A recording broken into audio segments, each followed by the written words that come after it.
Magandang buhay!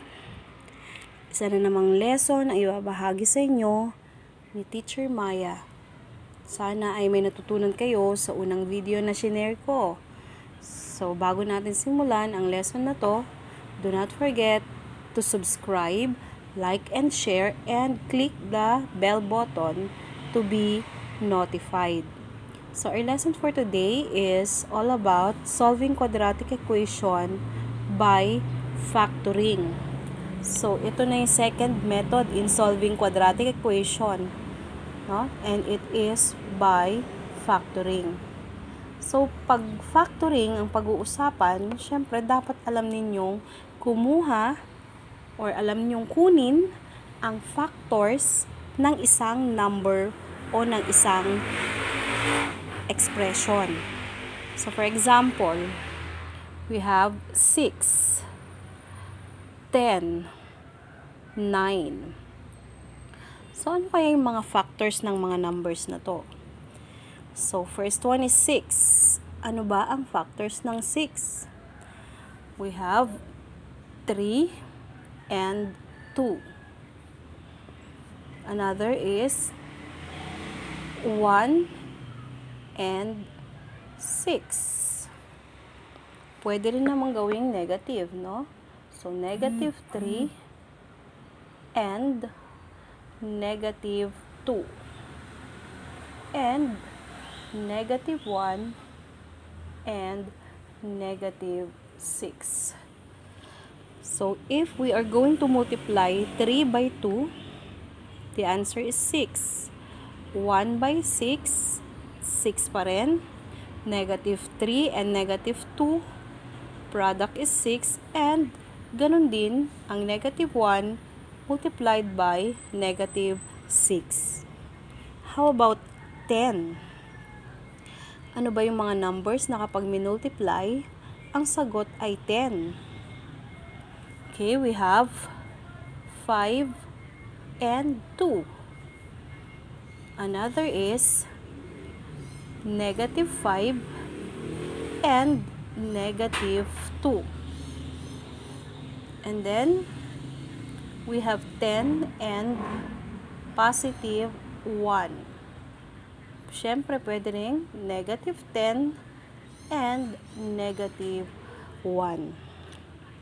So, ang product ng mga pairs of numbers na to or mga factors na to ay pare-parehong 10. Ngayon, 9. So, ano yung mga numbers na kapag times 9 ang sagot? We have 3 and 3. 3 multiplied by 3 is 9. Pag ginawa nating negative 3 multiplied by negative 3, sagot pa rin is positive 9.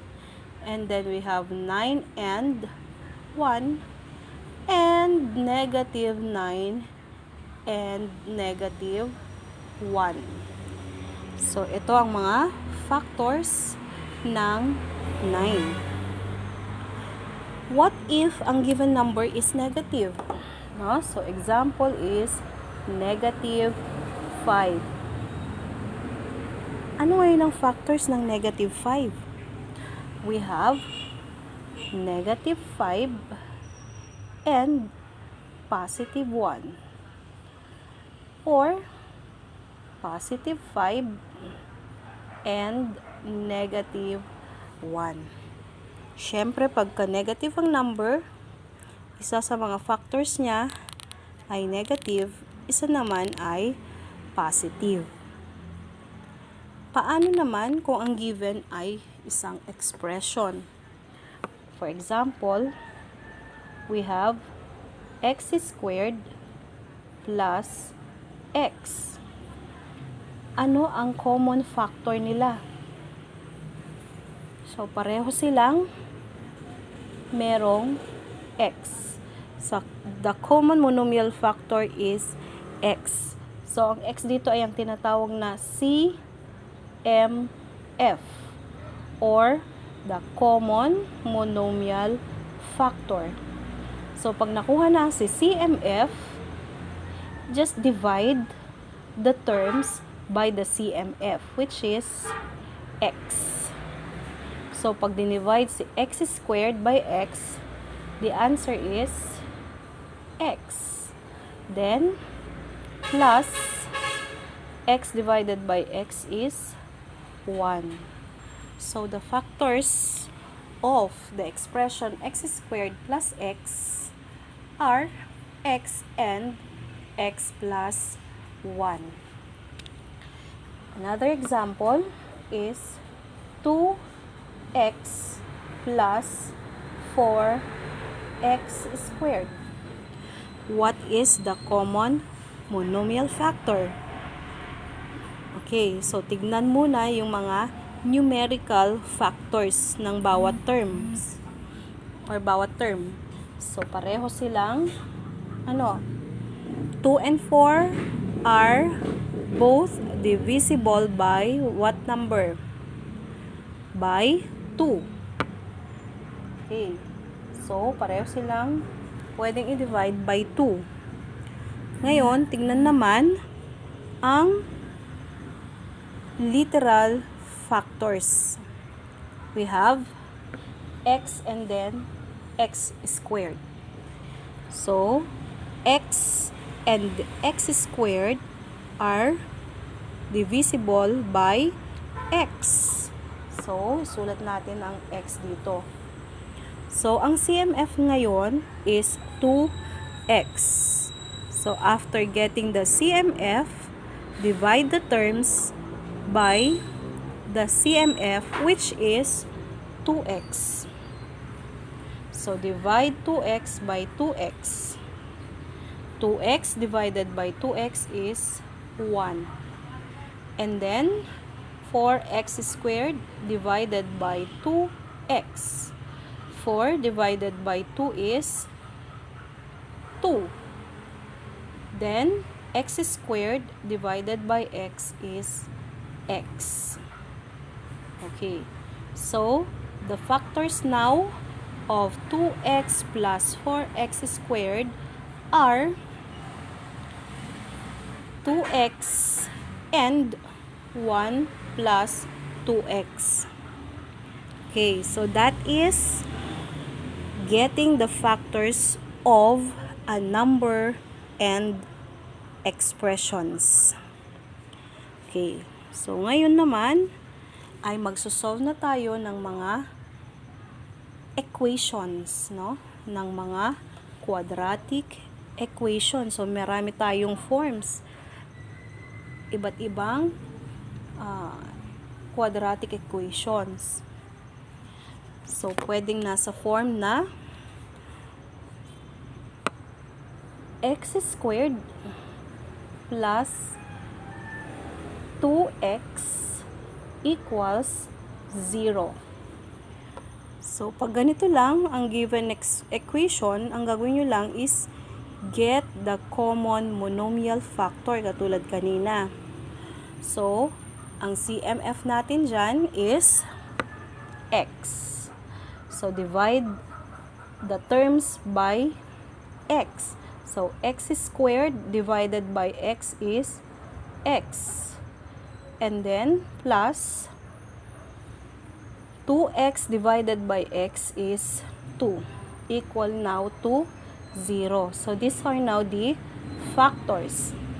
And to solve for x, we have now, or we are going to equate each factor to 0. So, the first factor is x equal to 0. So, the first value of x now is 0. And then, the second factor is x plus 2. Equate it to 0. Yan. So, ngayon, solve for x. So, x plus 2 is equal to 0. So, kailangan mawala si positive 2 sa tabi ni x. So, we are going to use the subtraction property of equality. So, we have x plus 2. Para mawala si 2, bawasan siya ng 2 or ng 2. Kung ano ang ginawa sa left, ganun din sa right. So, 0 minus 2. So, 2 minus 2 is 0. So, x is equal to 0 minus 2 is negative 2. So, ito ngayon. So, these are the values of x. So, x now are 0 and negative 2. Okay, naintindihan ba? Okay, so another example of the same form, no? So, 5x squared minus 25x then equal to 0. So, what is the common monomial factors of the terms 5x squared and negative 25x? Okay, the CMF of these terms is 5, and then we have x. 5 and 25 are divisible by 5. And then we have the common variable, which is x. So this is now the CMF. So after getting the CMF, divide the terms by the CMF. So 5x squared divided by 5x is equal to x. And then negative or minus 25 divided by 5 is 5. X divided by x is 1. Okay. So we have now 0. So after getting the factors, equate each factor to 0. So 5x is equal to 0. The second factor is x minus 5 equal to 0. So, dapat mawala si 5 sa tabi ni x. Dapat ang coefficient ni x is 1. So, pag dinivide natin to by 5, 5 divided by 5 is 1. So, we have na lang x equal to, pag dinivide 0 by 5, the answer is 0. And then, the second one, so, ito, may negative 5 sa tabi ni x. So, dapat mawala yan. So, use the addition property of equality. So, x minus 5 plus 5 equal to 0 plus 5. So, negative 5 plus 5 is 0. So, we have now x is equal to positive 5. So, the values of x now are 0 and positive 5. Okay. So, naintindihan nyo ba yan? May question ba? Okay. So, ngayon, we are going to solve quadratic equation. Yung buo, no? Written in the form ax squared plus bx plus c.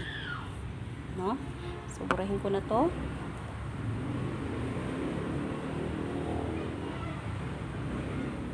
So, we are going to solve quadratic equation in the form ax squared plus bx plus c equal to 0. So, kapag ang given equation ay hindi nakasulat sa form na yan, gawin nyo muna siya or isulat nyo muna siya sa form na yan. No?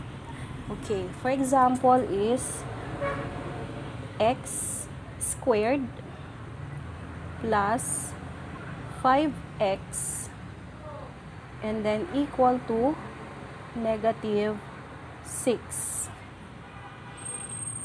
Ayan. So, nasa standard form ba siya? Okay, it is not written in the standard form. So, ang gagawin nyo lang is ilipat itong negative 6 sa right or sa left side of the equation. And magagawa natin yan by using the addition property of equality. So, ganito na lang, no?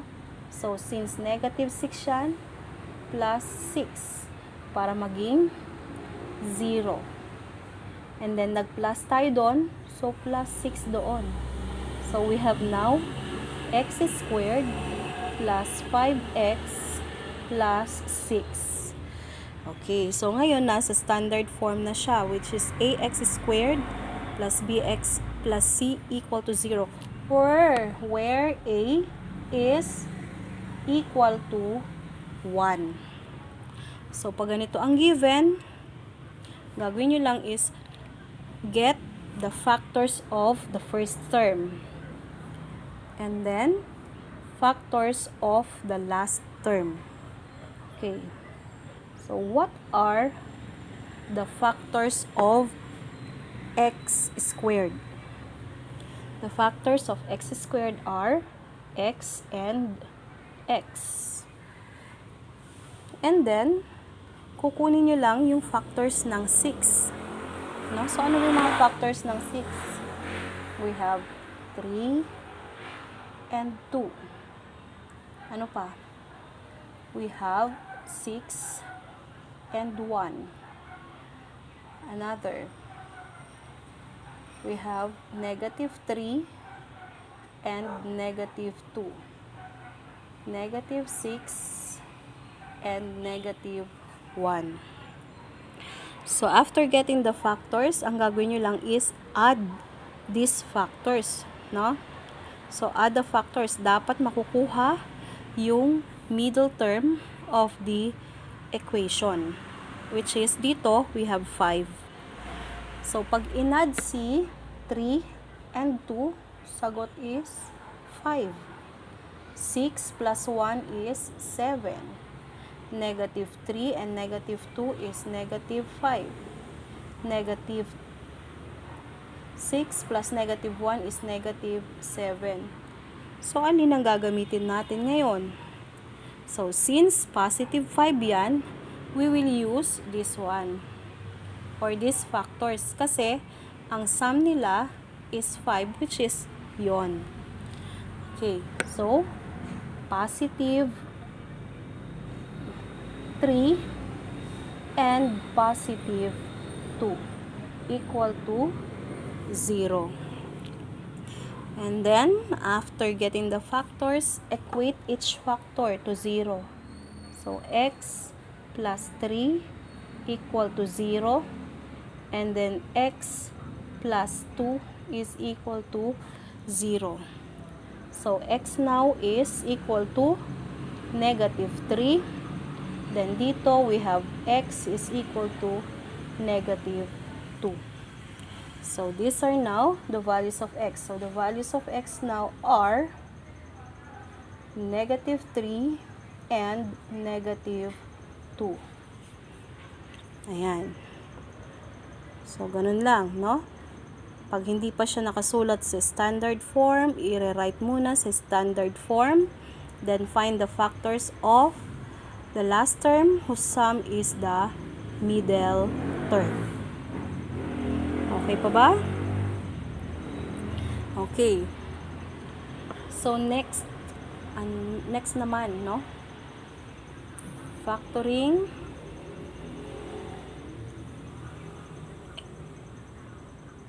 a difference of two terms.